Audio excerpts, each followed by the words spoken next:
Hello? Yeah, please, can Yes. you enable me to share my screen? Oh, sorry. Okay. Go ahead now.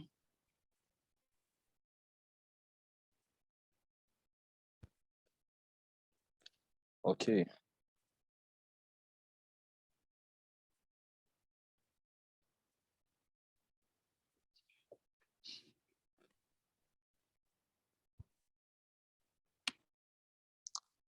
Okay, fantastic.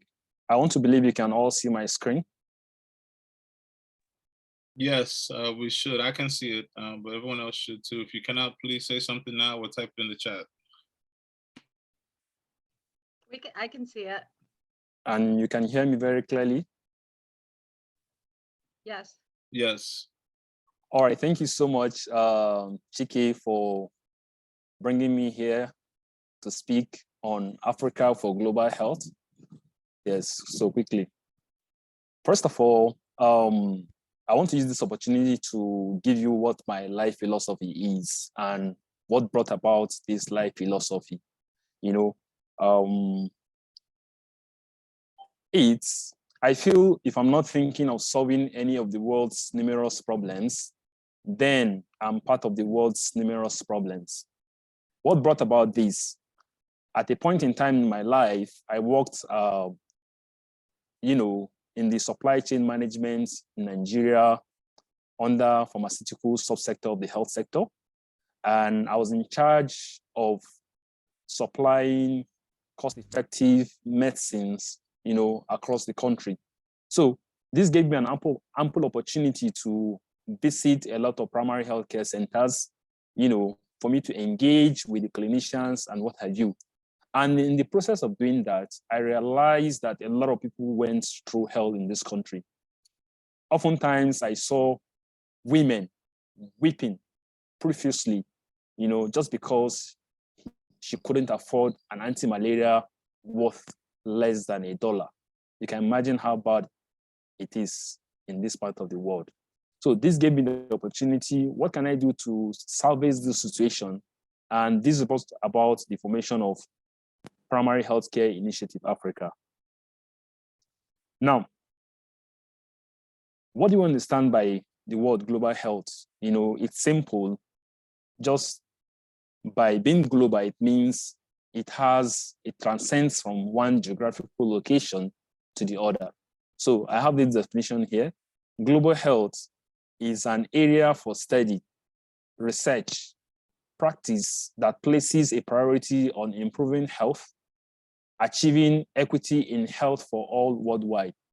Global health emphasizes transnational health issues, determinants, and solutions, involves many disciplines within and beyond the health sciences, and promotes interdisciplinary collaboration. It's very important to understand that anytime we hear the word global health, it involves in transnational collaboration, not just within the health science, but outside. So this is what global health is all about. Now, before we move proper, I would like us to take a distinction between global health and public health quickly. Now, on the areas of impacts, just like I said earlier, global health transcends to national boundaries. It moves from one country. It has to do with global solutions that involves one or two countries to the other. Why public health impacts only a community or a nation. Another thing again, another distinction between global health has to do with global cooperation. For global health, it requires global solutions. So whatever solutions you are thinking to solve or to address global health problems, it has to be transnational. It must include nations. It's not limited to a particular country. For public health, are solutions that remain local within a particular community. It does not necessarily require global collaboration. Next, in terms of health equity, when we talk about health equity, we're talking about ensuring that every citizen of the world has access to some basic healthcare services. So health equity among nations is a major objective when we are addressing global health challenges. In the case of public health, health equity remains within a nation or a community. Now, this is the last distinction between global health and public health. Just like I said earlier, it involves interdisciplinary and multidisciplinary measures beyond the health sector. It involves collaboration outside the health sector, talking about housing, aviation, and what technology and what have you. For global health, encourages multidisciplinary approach within the health sector and other social sciences. Now, I want us to discuss this burden of disease in sub-Saharan Africa here. Looking at this chart, we realize that this is divided into 3 major components. The first being communicable diseases. The other has to do with non-communicable diseases. And the third, which is injuries. Looking at the first group, you realize that the infectious diseases or communicable diseases is projected to decline in 2030. This is a projection between 2008 to 2030. What will happen to disease in terms of either declining or increasing? So as we have it on this chart, communicable diseases tend to, are projected to decline in the future by the year 2030. What this tells you is that a lot of effort has been made in tackling infectious and communicable diseases. And on the area of non-communicable diseases, we are having, a contrast. It is projected to increase. Diseases like diabetes, high blood pressure, mental health issues are going to increase by the year 2030. So what do we have to do now? These are the things we'll look at as we go along. So when you are discussing this disease burden in sub-Saharan Africa, what are the things that led to this disease burden? Of course, this doesn't just happen. Some factors must have been responsible for, having this decline or increase in terms of disease in Africa. Some of these factors are, the first, dilapidated structures. We all know that in most African countries, we have a terribly bad, structures in terms of our health systems. I was privileged to visit some health facilities in the country. You realize you could even assume that maybe they are poultry homes, so to say. Unless when you look at the signboard, you realize these are health facilities. It's that bad in this part of the world here. The second point, inadequate manpower. Globally, we know there is a global shortfall in terms of the medical workforce, shortfall of about 18 million medical workforce in the world. And the world is competing seriously in terms of medical workforce. So on this part of the continent, a lot of countries are not being, are not showing concern or are not being, they are not remunerating their head folks properly. So countries are ready to spend heavily on the workforce. They compete favorably, and this results to brain drain that we suffer in this country. Doctors, nurses, pharmacists, every year leave the shores of Africa to the Western world because Western countries can afford to take care of our health personnel better than Africa. So this is a big challenge to the African continent as a whole. Another ill of the health sector is poor working condition. For some of us that were privileged to, visit some of these clinicians in their places of work, I have seen a general officer seeing up to 100 patients in a day. You can imagine, this is something that requires technical know-how, seeing 100 patients in a day.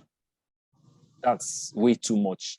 And not just that, they work under very strenuous conditions without AC, fans, lighting system, you can name it all.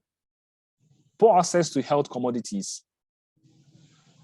In Africa, we have a population of about 1.5 billion in Africa, but I can tell you most of the health commodities we consume are imported either from, India, China, Europe, or elsewhere.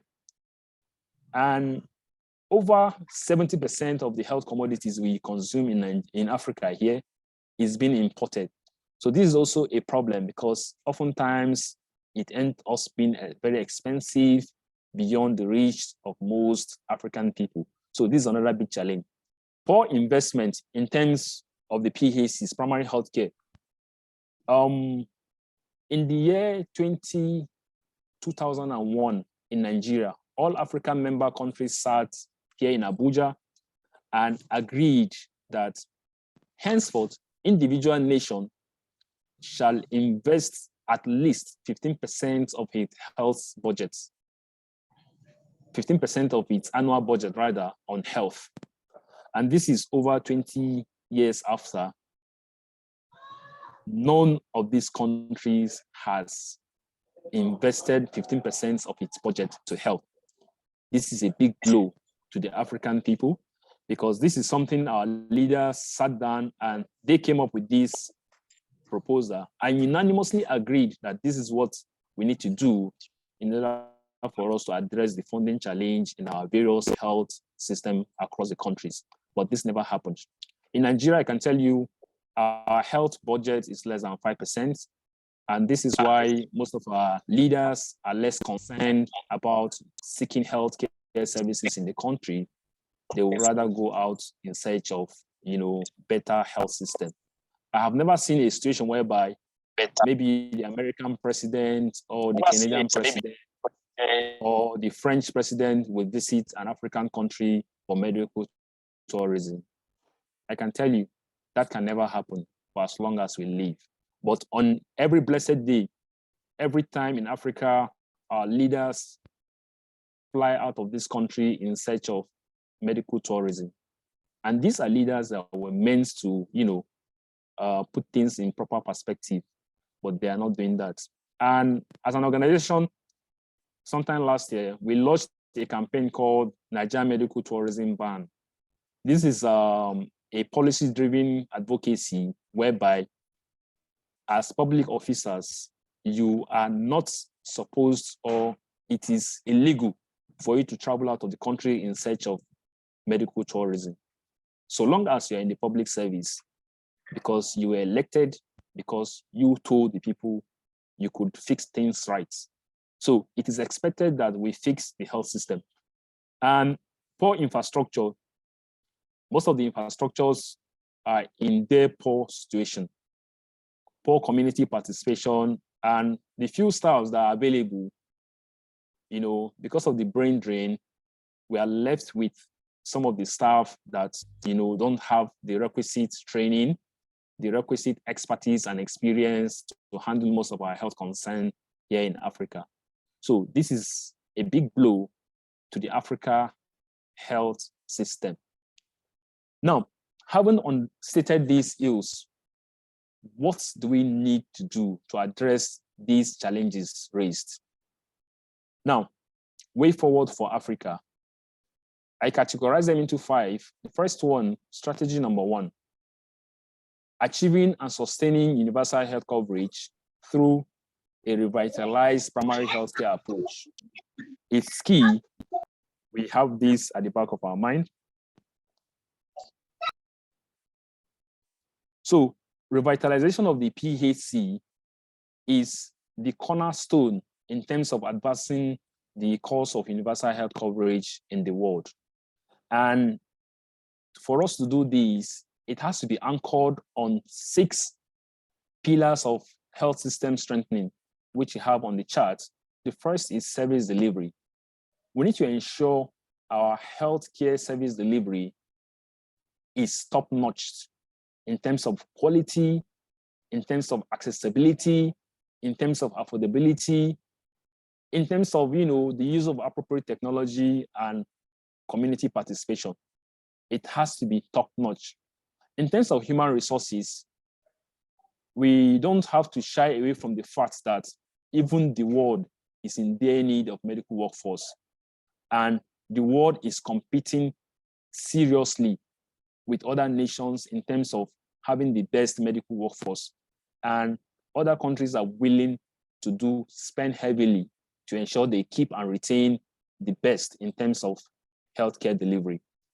So what we need to do on this part of the world, we need to ensure our human resources are optimally trained. We need to ensure our human resources gets the best of training, gets the best of remuneration, the best of working condition, and what have you. The third, in terms of medicine and technology, like I pointed earlier, a continent with about 1.4 billion people, yet over 70% of our health commodities come beyond the shores of Africa. This is quite unacceptable. This makes most of our drugs to be very expensive, our surgicals to be expensive. Imagine if we have some of these production plants sited in Africa for the production and consumption by African people. In terms of financing, like I said earlier, we are expected to budget 15% of our annual budget on health based on the Abuja Declaration, which our leaders signed in the year 2001. But this is not the case. And that's why our health system is in shambles. In terms of information, we need to have an improved information record keeping in Africa. I visited one of the tertiary institutions in Nigeria. I realized I spent over 5 hours trying to see a doctor. When I probed further, the reason why we had this long delay, it was because the health record was close. So, and hospital works as a system. If a part of the hospital is not functioning effectively, it affects other systems. So we need to make sure that our record system is intact. In fact, other countries in the world have gone beyond the analog method of record keeping in our facilities to, record keeping using software, technological driven approach in terms of record keeping. This is the path Africa needs to take if we must get things right in terms of our health system strengthening. Strategy number 2, promote health and scale up priorities intervention through the life course. I'm glad one of our person that we have been talking with seriously is on this call, Tricia K. There are interventions that are expected, to be in place if we are talking about Africa for global health. And key on the agenda is under 5 children. Under 5 children, we need to have regular intervention that will cater for under 5 children so that we don't have child mortality or morbidity, as the case may be. We need to make sure we have proper immunization system on this continent, because over 50% of the global deaths in Africa are as a result of either malaria, diarrhea, measles, tuberculosis, and most of all diseases are preventable. Other countries have moved on.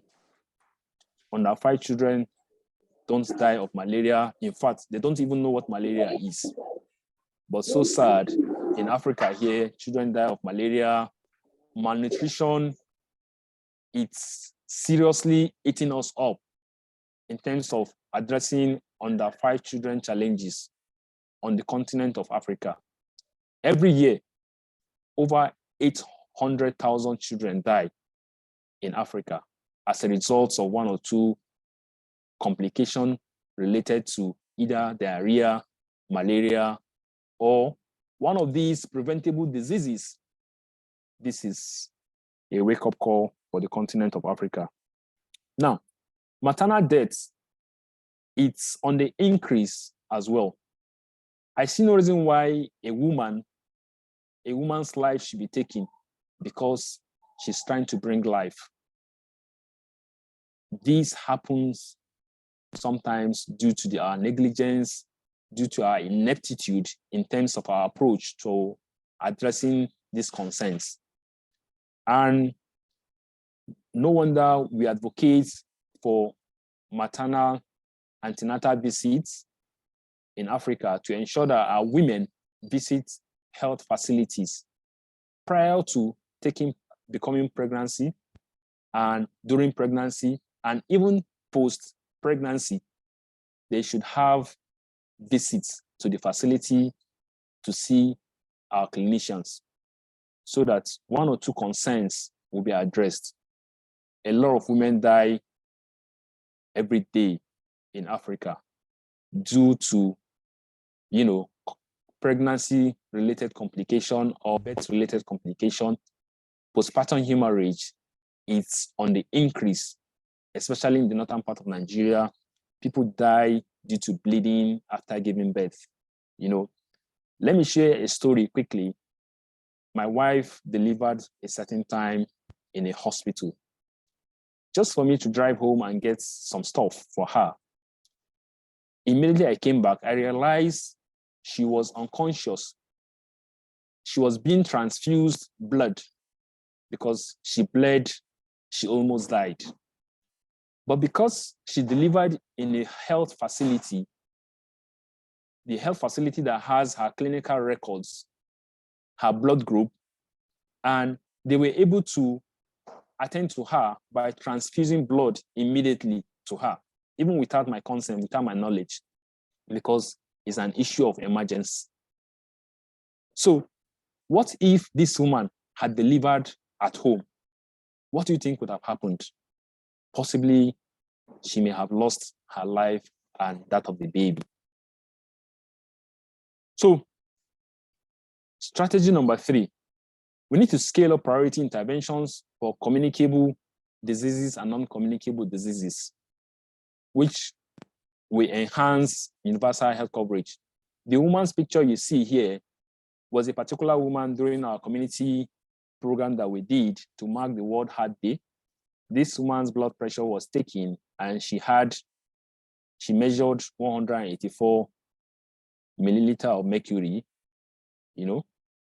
and when we asked the woman, how come your blood pressure is so high? Don't you visit facility? Do you visit any hospital? She said she's been on some antihypertensive medicines, but ever since she exhausted the one she had for more than 3 months at that time, she has not taken any.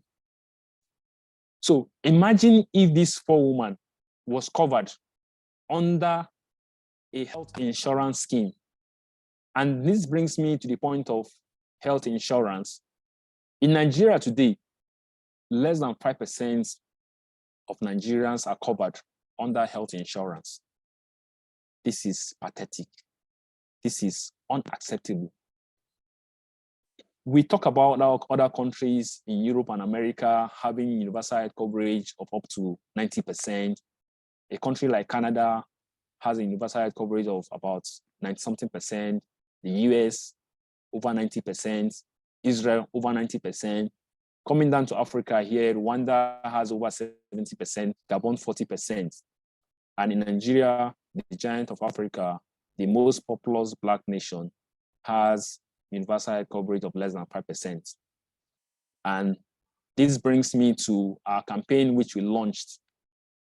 The reason why we had to launch this campaign was because of the neglect in terms of public advocacy on universal health coverage, which we termed My Health Sure. My Health Sure campaign is a sustainable community-centered advocacy on universal health coverage, because part of the reason why we realize a lot of Nigerians are not covered under health insurance is because of the poor advocacy. So we came up with a sustainable community-centered advocacy that we even address the concerns of the socioeconomically disadvantaged persons in Nigeria. You know, those who don't have resources, financial resources to pay for their health insurance.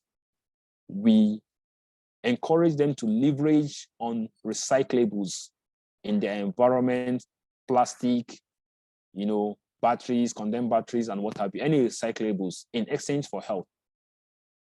If you like, you can call it waste for health. This is addressing a lot of issues, cleansing the environment of waste products, making waste to become a scarce commodity because it has become very useful. You can actually use waste to get your health insurance cover or even get money. This we've been doing in partnership with one of our low-cost health insurance provider here in Nigeria. So My Health Sure campaign is still ongoing.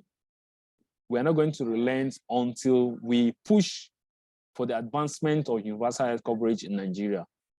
The next strategy is talking about, you know, emergency preparedness and response to public health emergencies. Now, in 2020, the world was shocked with COVID-19 pandemic. And we all saw what happened globally. Even countries that had a robust health system were medically challenged. How much more most African countries with porous health system? A lot of people died as a result of COVID-19. So in addressing the concerns of our health challenges in Africa, it's key.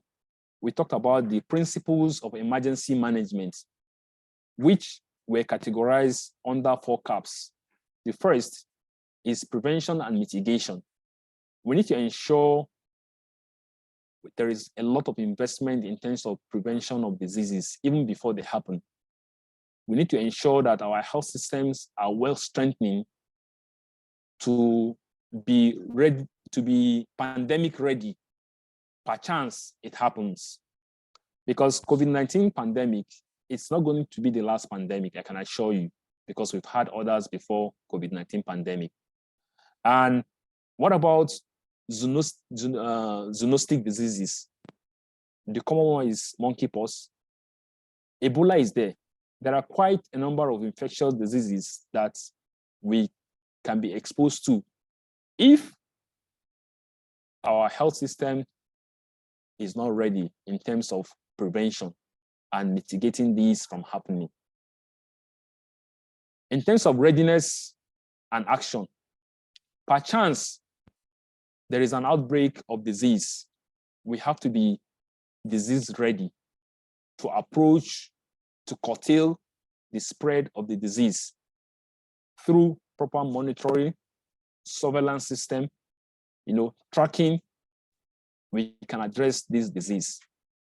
Our response system to disease has to be effective, because if we miss any of this chain from prevention and mitigation of disease to preparedness and readiness to response to recovery, we are still going to be moving in a cycle without making progress. So if we're talking about disease preparedness, we need to ensure all these principles of emergency management are working in a country. I'm glad that the African Center for Disease Control has taken up the issue of surveillance on the continent and helping countries to ensure that a surveillance system is set up for the management of disease. And this is a picture of our manual, training manual for infection prevention control for COVID-19. The reason why we had to do this, because we did a needs assessment in some of the primary healthcare facilities and some private hospitals in the country. And we realized there was a little knowledge as regards disease prevention, infection disease prevention. And we came up with a project which we tagged COVID-19 Train the Trainers. In partnership with the State Primary Healthcare Development Agency, we designed an IPC manual. Some of the facilities that lacked IPC focal persons, we helped them set up IPC focal person. Because you can imagine this is a health system we're talking about, or a health facility. You cannot run a health facility successfully without having all the relevant components working actively. So IPC is an important component in terms of disease prevention, in terms of disease preparedness, any of these facilities. So, and through our COVID-19 Train the Trainers, we were able to train and certified 625 frontline health workers in Nigeria on infection prevention control for COVID-19. This was done through a step-down training, as some of the participants were carefully selected from various departments across the hospital. And the reason why we did this, because it's important, even the access points, the security post was part of the training, because we realized that was the first point of call at every facility.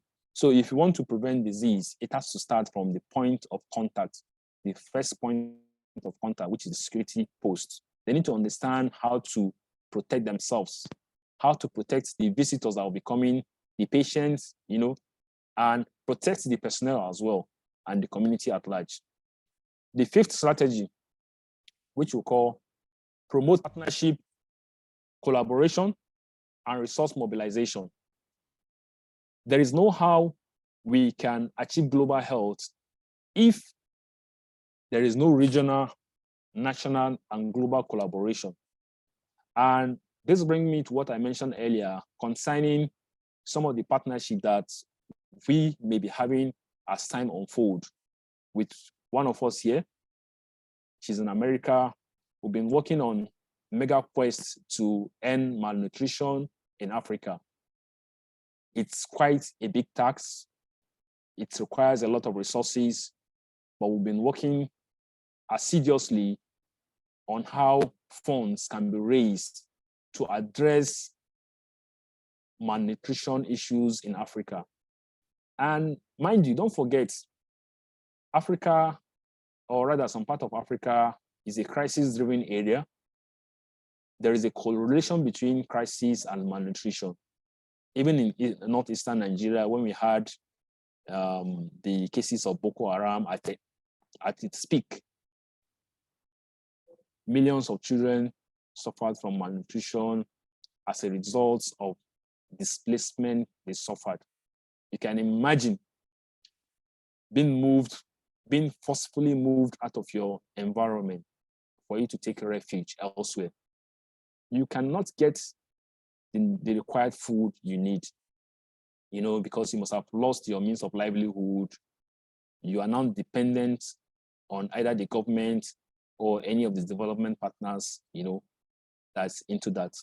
So we have a quest that is coming in, which I call Mega Quest to End Malnutrition, and it to address the concerns of people starting from Nigeria, South Sudan, and Cameroon in the long run. So national, regional, and global collaboration is key if we must talk about global health. And Africa must not be left behind in this partnership in terms of this collaboration because of the number that we have. 1.4 billion on the continent of Africa is no joke. Now, for some of us business-minded or business-oriented, why should you look in Africa's direction? So there are a lot of opportunities in Africa. there are quite a number of opportunities in Africa. Because the problems that we have in Africa, you know, are projects, I call them projects, are projects that are money spinning in nature. Now, let's take the first one. In terms of medicine production, like I mentioned earlier, we have a huge gap in terms of our consumption of medicine, which we have to depend on other nations. So imagine setting up a medicine production plant in any of the African continents for the consumption of Africa. Imagine how that would be. Part of the reason why we had a deficit in terms of medicine production, COVID-19 pandemic came and broke the supply chain management system. Countries couldn't move commodities from one to the other freely because of COVID-19 pandemic. So countries that were dependent largely on some other nations suffered much calamity because of their high level of dependency on foreign countries. So in Africa, population of about 1.4 billion people, and with poor production capacity at the moment in terms of medicine production, you can look in the direction of Africa in terms of investment for medicine production and health commodities. Large markets, of course, 1.4 billion people is not joke. Change the world. If Africa is not self-reliant, Africa will continue to be a problem to the rest of the world. So even if you are elsewhere, I want you to be concerned about what happens in Africa.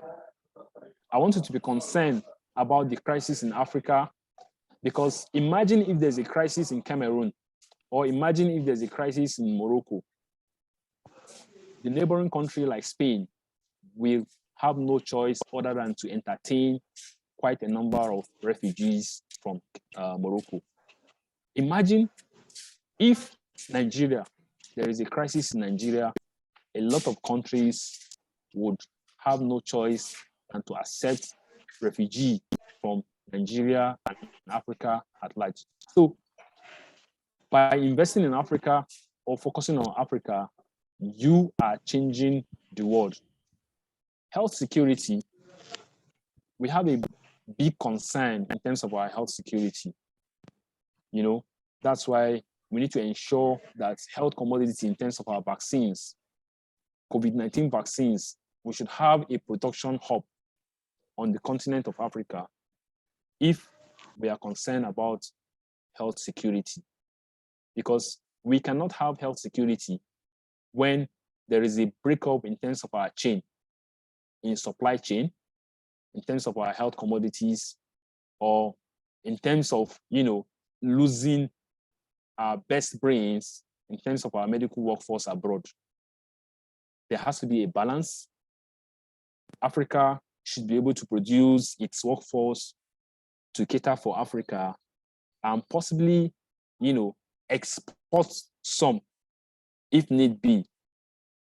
But we cannot be in dire need of a lot of human, financial, and technical resources, and yet we lose tens and hundreds of these resources to other countries who are willing and being financially ready to afford what we hold with kids' glove. On this note, I want to say thank you for this, my presentation. Don't mind me. I'm more of, I'm not a man of too many words when it comes to presentation. So thank you so much.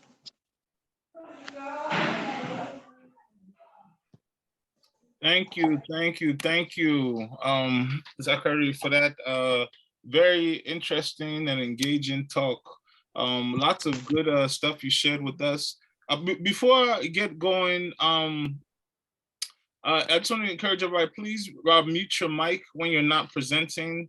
Please mute your mic when you're not presenting. It will just be helpful for everybody else. But just as far as that, I guess just some follow-up questions. First and foremost, let's just open it up to the participants today. Any follow-up questions for Zakari? You can raise your hand. Hold up, I do see somebody's hand raised. Okay, Dr. Keith, you can go ahead and speak. Here you go. Yes, hello. You guys forgive me, I am actually home with COVID. So sorry to hear that. In South Florida. So South Florida. Zakari, I'm overwhelmed, and I'm wondering what motivates you, given that there's so many issues and so how do you actually stay motivated knowing whether or not you're making when the odds are so stacked up against you?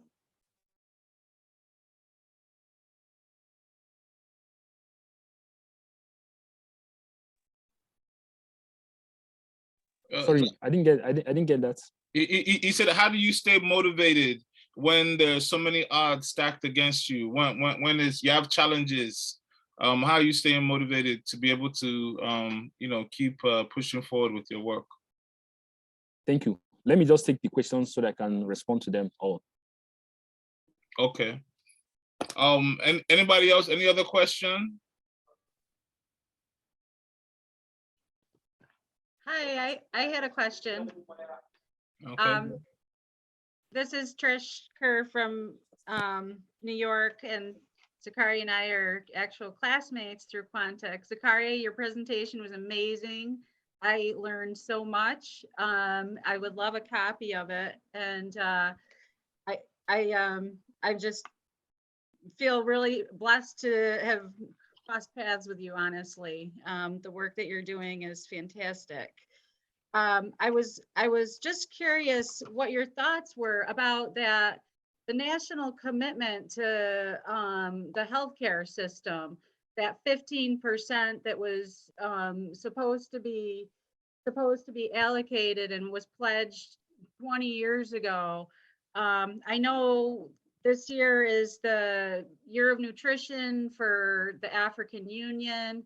And I was just curious, are you seeing any movement there, or any discussion or dialogue at the country level about re-examining or reaffirming those commitments?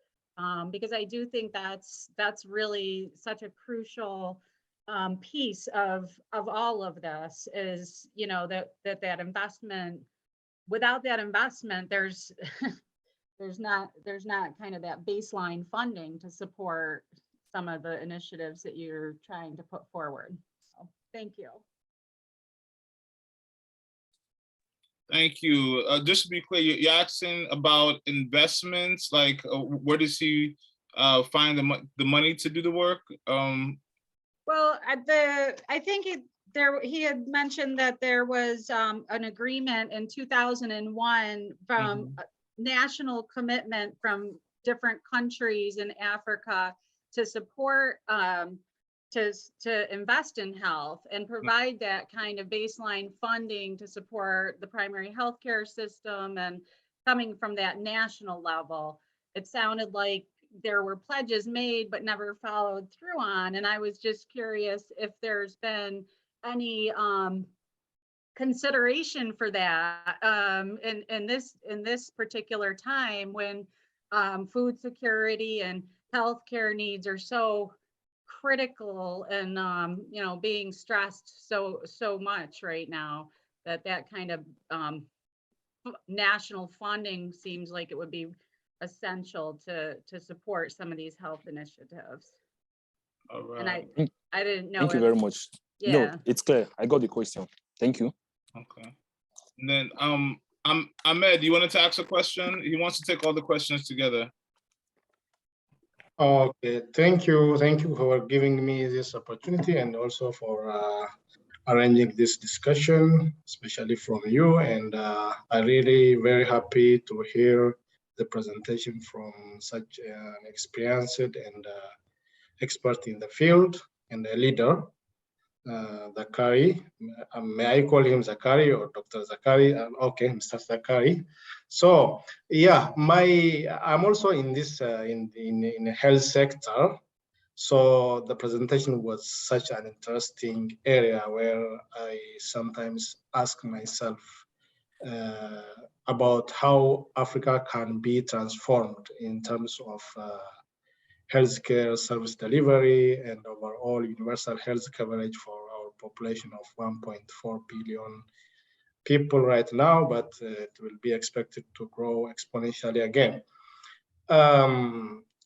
COVID taught us something in that it exposed the even previously weak system and investment in healthcare in Africa.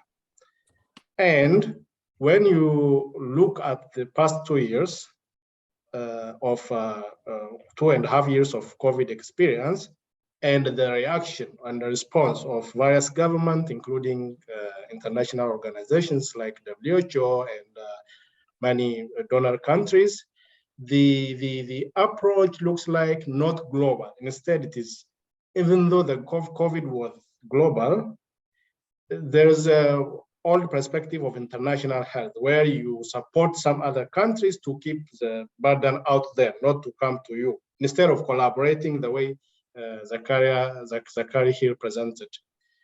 Now, when you look back to that, I'm personally thinking of like the model we are following in Africa for our healthcare system has to be reconstructed again. For example, at AU level, say CDC Africa and the National Health Care System, the Ministry of Health themselves. You know, there is so much expectation from somewhere to solve our own problem. And a lot of those problems were raised by the presentation. So what is your take on this, Mr. Zakari, on this? Because Africa is so much dependent on support from somewhere, including for healthcare and others. Can't we be able to transform this? For example, if you take research and development in Africa, well, there's not much the research here. When we talk about vaccine, we are just begging for just transfer of technology from somewhere so that we can able to produce here, instead of starting to think about having those highly capable research centers here in Africa. Of course, collaboration is one of the global health perspectives, we know it. So what's your take on this area? Because Africa has to be changed dramatically in order to solve all these problems with double burden of disease, infectious versus non-infectious diseases. Everything is here, but the approach we are taking is very slow and sometimes very dependent. Thank you. Thank you as well. Zakari, are you clear on his question? Yes. Okay. How about we take one more question? Do you do 4, or you want to take as many as possible? No, let me just take this. Then we have time. We can take others.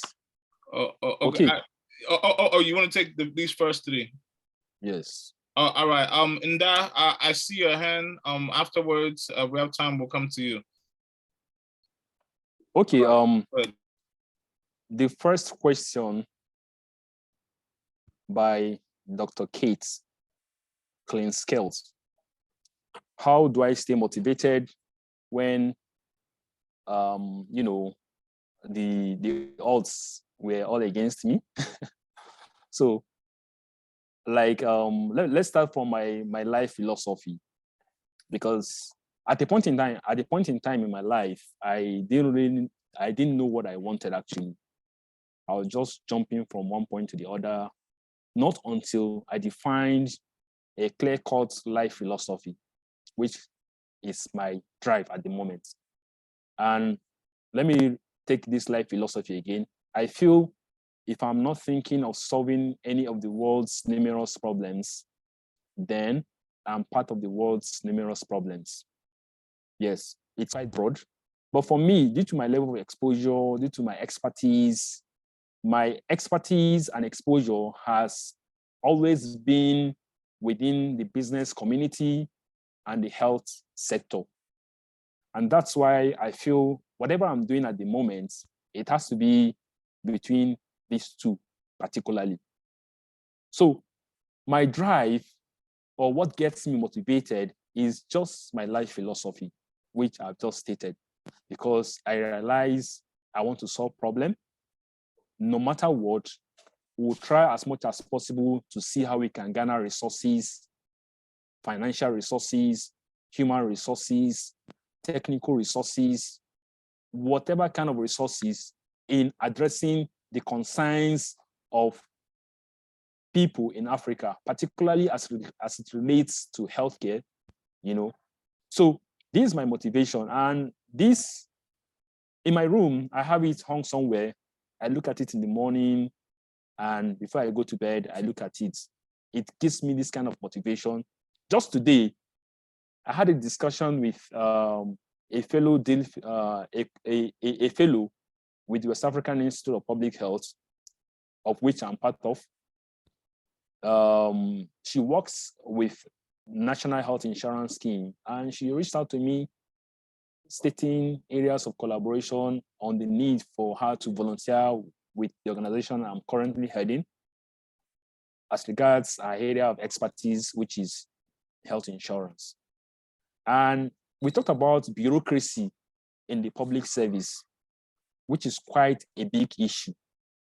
She felt discouraged, but for me, that never discouraged me. I've had instances whereby we're willing to offer our services free of charge, you know, but we're not even given the opportunity to. But we kept pushing, and we'll continue to keep pushing until we get it right. Thank you. Hope that answers the question. The second question from Tricia K, a very good friend of mine, talking about the commitment which was done during the Abuja Declaration. Unfortunately, Nigeria hosted the event. And about 21 years after, Nigeria has never had a budgetary allocation for health up to 7% or even 5%. I stand to be corrected anyway. But at the state level, we had some kind of improvement. There are some states that are doing pretty well or somewhere close, investing up to 15% of their health budget, of their annual budget on health. Kaduna State is one, has done pretty well for quite some years. Other states in the south too, I've lost the name of the state, have done pretty well in terms of apportioning 15% of their budget in health. And one thing you cannot take away from these states that have invested about 15% of their budget on health is the level of improvement in terms of accessibility to healthcare services, the level of improvement in terms of maintaining and keeping the workforce in their states. This you can't take away from it. So for us, we will continue to advocate, you know, we'll continue to advocate with our political leadership to put a portion of the annual budget to be up to 15% on health. And not until we do this, we will continue to rigmarole within a circle. And we are beginning to make the citizen understand that the reason why your political leadership is not investing in health rather, because they have an alternative to go abroad for medical tourism. The president of Nigeria, which I love so much, you know, at a point in time when he assumed office, we thought that we are going to have a different approach in terms of how we handle our health issue. But the same man that spoke at Chatham's house, discouraging medical tourism, he sees no reason why, as a public office holder, you should have access to, you know, healthcare services abroad, or even educational services abroad for either yourself or any of your, you know, relative. But today, the president of this country spent over 100 days in London, all with taxpayers' money. And so we make the citizen understand the wastage carried out by these public office holders. So don't be deceived when they tell you we don't have enough of resources, financial resources. Don't be deceived. It's because we have quite a level of mismanagement. Nobody is micromanaging our financial resources for the best use of the poor masses. And that's why we're having the gap in our health system, which is eminent, it's clear to the world to see. Hope that answers the question of Tricia. Investment in research. The last question, Ahmad, I don't know whether it's the Dr. Ahmad I know, my boss, I don't know, but. No, this is a different Ahmad from Ethiopia, okay. And I'm currently working in Tanzania with okay. NHS, okay. Yeah. Okay, good. So if we must address the issues of health, you know, Africa, just like, let me use his words, Africa keeps begging.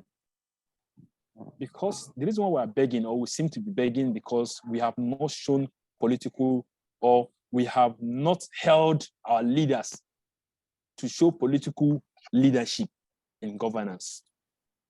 I see no reason why the government of Africa cannot invest hugely in terms of research. One of the core functions of public health, in fact, it is research that links all other functions of public health together, which are 10 in number, starting from monitoring, diagnosis, you know, what have you. Research is at the middle, linking all other functions of public health. So if, as a continent, we are not ready to spend hugely on research, when I say spend hugely, commit a substantial amount to research and development, we will continue to beg. We'll continue to beg. And I'm happy that some countries have invested little in COVID-19 research, you know, but there are a number of concerns that are much more peculiar to the African people that the government needs to look inward. We don't have to always do what other countries are doing. We need to define our problems based on our peculiarity and attend to them based on our peculiarity. This we need to do. And let's not give up. We that were in the development space, we will continue to advocate. We will continue to hold our leaders until they become financially responsible, until they become economically responsible, until they even become politically responsible to the well-being of the generality of the African people. We are not going to sleep until that happens. Thank you very much.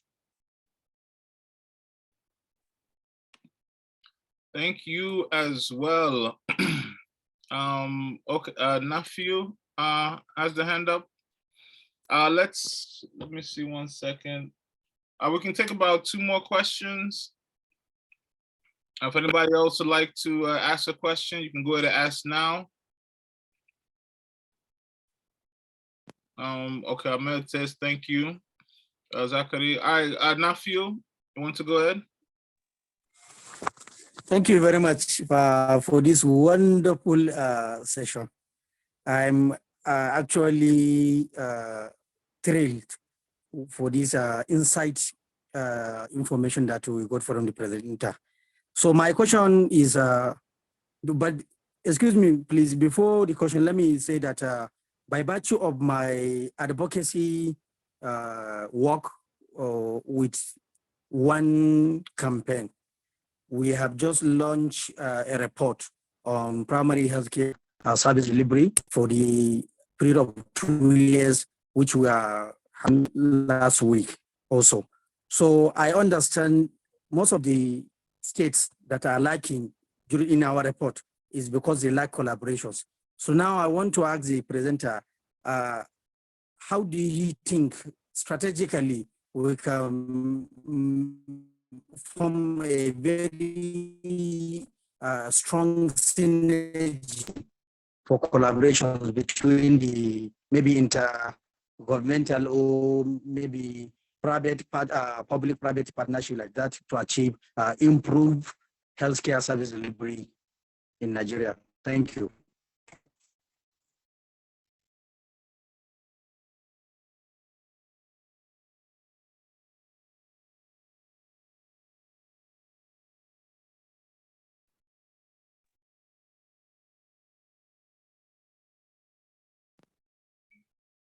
Go ahead, Zakari. Okay. Thank you, Dr. Nephew, a friend of mine also. I have so many friends, don't mind me. So, talking about building synergy, of course, one of the very fundamental. Okay, somebody is raising his hand, Harrison. Harrison, okay, let's take your questions so that I can take them together.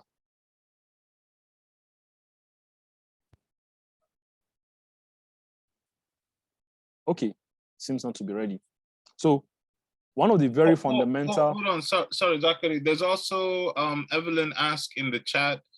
She said for a layperson in health, what opportunities are present in the health business? Okay. Yeah, what opportunities are present in the health business? And Harrison, if you want to ask your question, go ahead and do that, and then we'll wrap it there. Okay. Greetings to everyone here. I'm glad to be part of this wonderful presentation by Mr. Zakari. My name is Harrison Ononeze.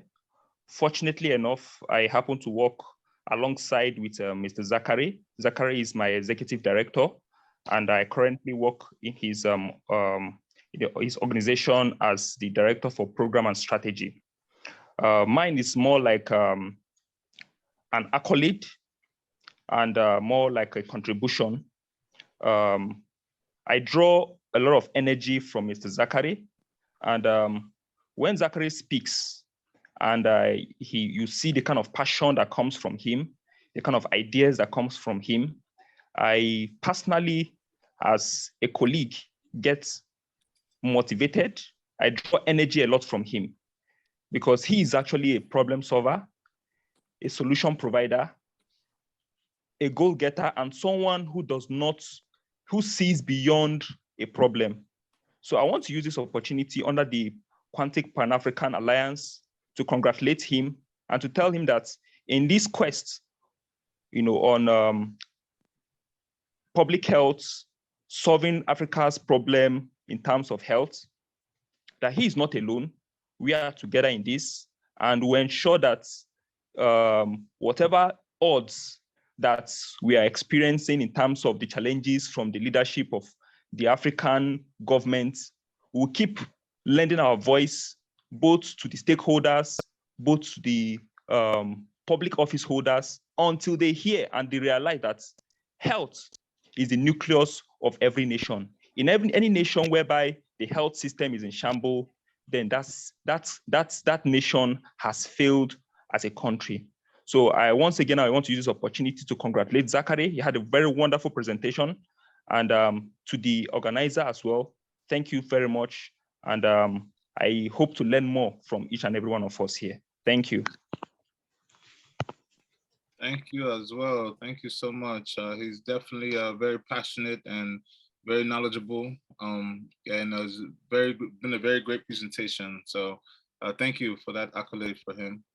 And the rest of you, if you want to, say any more accolades, you can put in the chat for Zakari. He'll be able to see them. All right. First of all, thank you very much. You guys shouldn't mind my cap. Okay. Thank you very much, Mr. Harrison, for such a brilliant accolade. Quite dear to my heart. Thank you so much. I appreciate it. I'm quite humbled.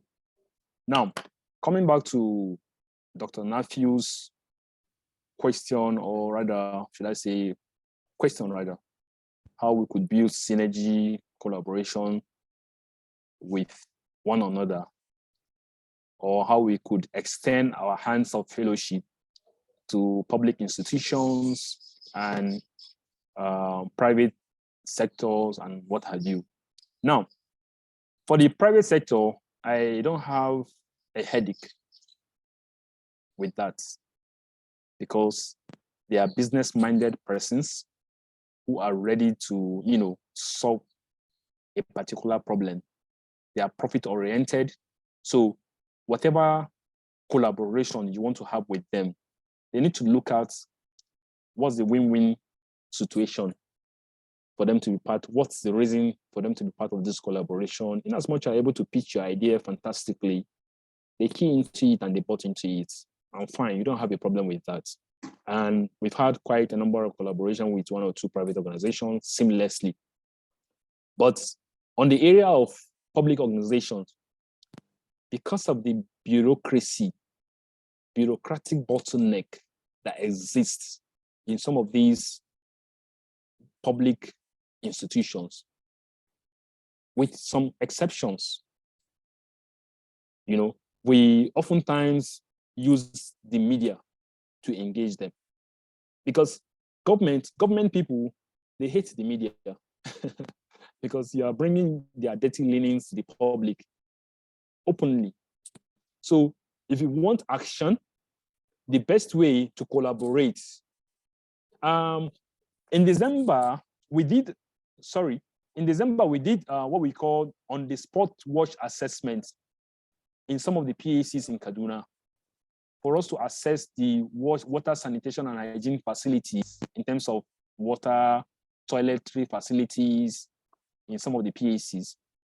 And what we saw was mind-blowing. We had a project, DFID project, in conjunction with RWASA. RWASA, I think, Kaduna State Rural Water Supply Agency. The agency saddled with the responsibility by law to be in charge of anything that has to do with wash facilities, either toilet or water in the state. This is a project funded by DFID in conjunction with RWASA in Kaduna State to build some toilets and to provide some, this manually pushed borehole, or this motorized borehole, you call it, in some of the PACs.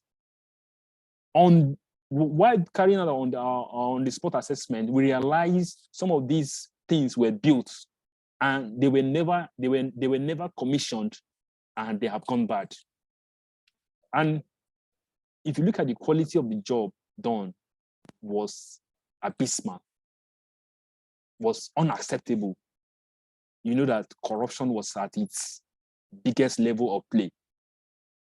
Now, we did a letter for a courtesy visit to the RWASA DG for us to engage him to even bring to his notice why such situation happens.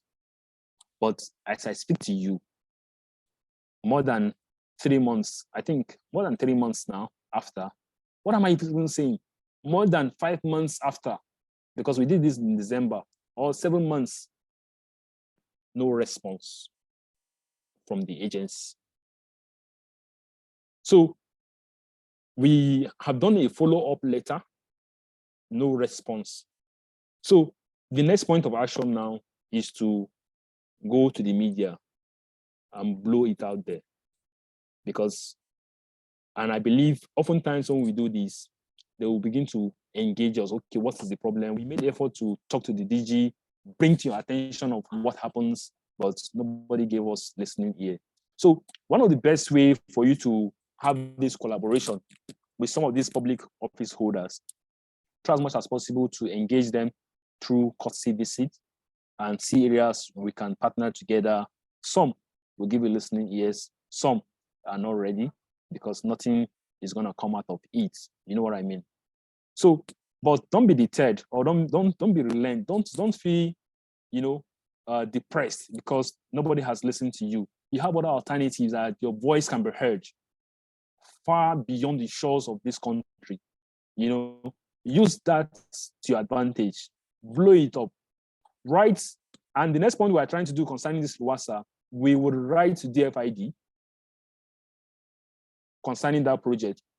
And we are going to use the Freedom of Information Bill in Nigeria to write to the agency to provide us with the contract documents for that project, to see the contractor that was awarded that project, at what amount, what were the standard, the quality of jobs that were expected. And we will now evaluate to see whether it has met that particular standard. So that's the way to collaborate. What opportunities in health business or in the health sector? Opportunities are countless. Now, it depends on your area of expertise. You can have, you just need to look at the community. What are their health needs? What do they need most? And how you can come in. Let me give you an instance. Imagine you have a community whereby there is a high level of maternal deaths. High level of maternal death. People die as a result of pregnancy complication.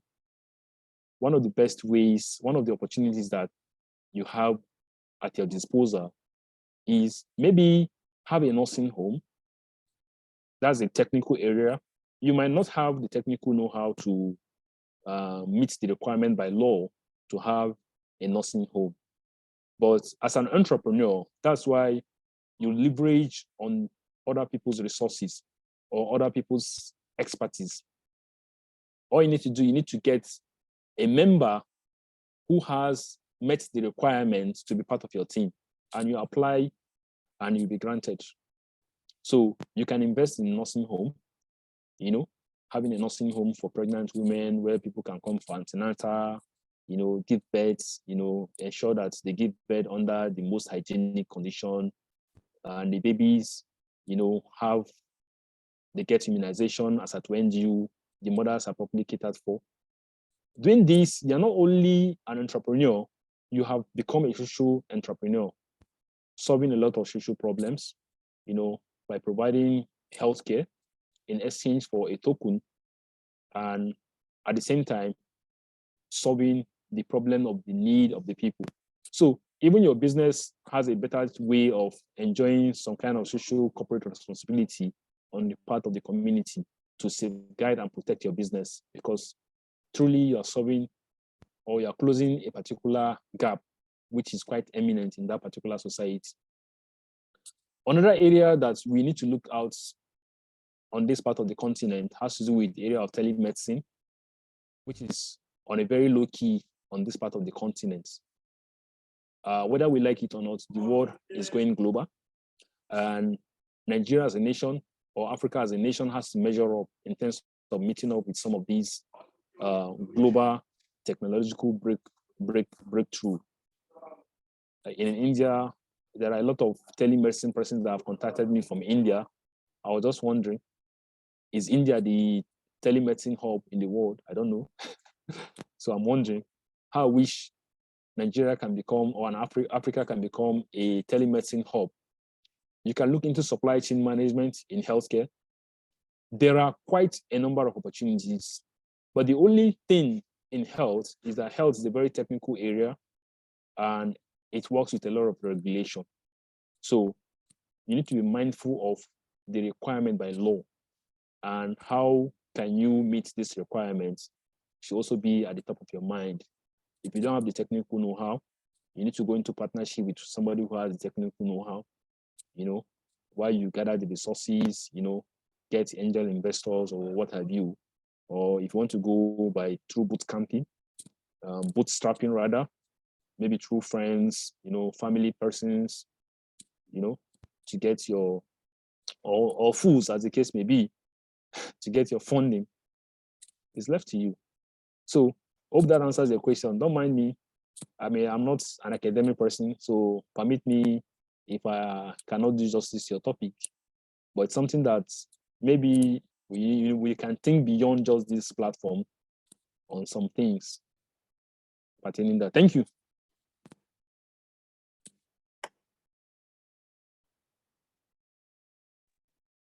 Thank you as well, Zakari. You've outdid yourself today. Excellent, excellent presentation. And thank you for sharing all your additional knowledge with us afterwards. At this time, we are going to close out the meeting. I see Dr. Nafio is giving you a hand clap. Everyone, you can put those in the chat. So if you want to say extra congratulations right now, you can go ahead. All right, Samuel is giving you a clap as well. All right, see a lot more coming in. Yes, yes. So you see, everyone appreciated your talk. We wish you the best with everything that you're doing, and ask that you come back and speak to us again at some point. All right, no problem. It's always a pleasure. Definitely. Thank you so much, Trisha. Thank you so much, Nephew. You know, I can see Christine Alonio. Thank you so much. You know, Dr. Keith. I'm glad to be here as always. You know, so thank you so much. Absolutely, absolutely. For the rest of you, just a quick reminder, we also have another event on Monday. That's our Network and Chill, which is more of a discussion, like a group discussion about the main topic of the day. So another email should come out to you this week as a reminder, this weekend. But with that said, everyone have a good rest of the day. Thank you so much for tuning in. Look out for more events and speakers coming from Quantic Pan-African Alliance. Thank you again, Zakari. Everyone have a great rest of the day. Thank you so much. All right. Thank you so much. Okay, thank you. Thank you. Thank you. Goodbye. Right. Goodbye. Goodbye. Thank you so much.